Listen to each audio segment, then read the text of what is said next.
Hi everyone, welcome back to మా ఇంటి vlogs. ఈరోజు నేను మా ఇంట్లో బాయిల్డ్ ఎగ్ కర్రీ చేశాను. నేను ఎలా చేశాను అనేది మీకు కూడా చూపిస్తాను, చూసేయండి.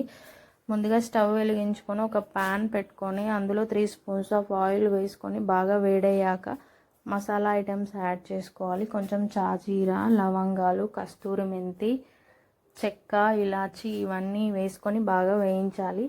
నేను ఈ కర్రీ ఎప్పుడు చేసినా మా ఇంట్లో అందరూ బాగా ఇష్టంగా తింటారు. మీరు కూడా ఒకసారి ట్రై చేయండి, ఎలా ఉంటుందనేది కామెంట్ చేయండి. నేను ఒక పెద్ద సైజు 4 ఆనియన్స్ తీసుకున్నాను, పెద్ద ముక్కల కింద కట్ చేసుకున్నాను. ఆయిల్లో వేసుకొని వేయించుకోవాలి. అలాగే ఒక 3 పచ్చిమిర్చి కూడా వేసుకొని వేయించుకోవాలి. ఇలా దూరగా వేగాక నేను ఒక టమాటో తీసుకున్నాను, ముక్కల కింద కట్ చేసుకొని వేయించుకోవాలి.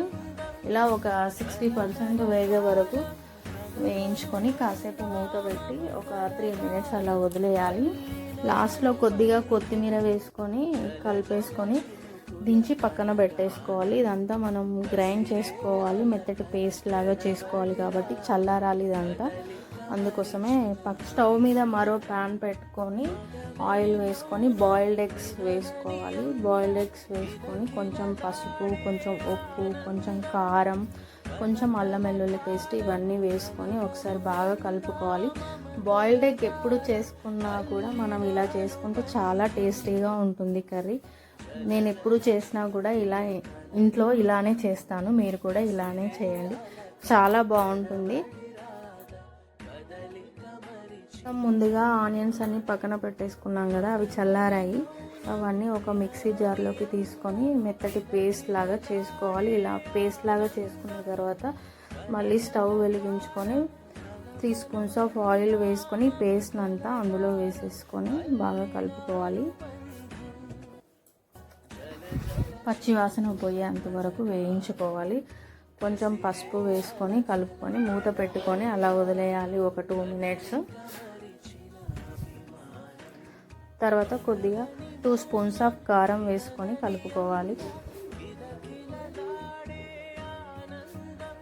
కారం బాగా కలిసే వరకు కలుపుకున్నాక మూత పెట్టుకొని అలా కాసేపు వదిలేయాలి. ఒక 3 మినిట్స్ ఉడకనివ్వాలి. తర్వాత ఉడికించిన బాయిల్డ్ ఎగ్స్ తీసుకొని కర్రీలో వేసుకొని కలుపుకోవాలి. ఈ ఎగ్స్ కూడా బాగా కర్రీలో ఉడకాలి, కానీ అప్పుడప్పుడు కలుపుతూ ఉండాలి, లేకుంటే అడుగంటుతుంది. ఎగ్స్ అన్నీ వేసుకొని కలుపుకున్న తర్వాత ఒకసారి మళ్ళీ మూత పెట్టేసుకొని అలా వదిలేయాలి. ఒక 3 మినిట్స్ అలానే ఉంచాలి. తర్వాత కొంచెం ధనియాల పొడి, కొంచెం కొత్తిమీర వేసుకొని సర్వ్ చేసుకుంటే చాలా బాగుంటుంది. చాలా టేస్టీగా ఉండే బాయిల్డ్ ఎగ్ కర్రీ రెడీ అయిపోయింది. చాలా చాలా బాగుంటుంది. మీరు కూడా ఒకసారి మీ ఇంట్లో ట్రై చేయండి, ఎలా ఉందో చెప్పండి, కామెంట్ చేయండి, లైక్ చేయండి, షేర్ చేయండి, సబ్స్క్రైబ్ చేయండి. Thank you.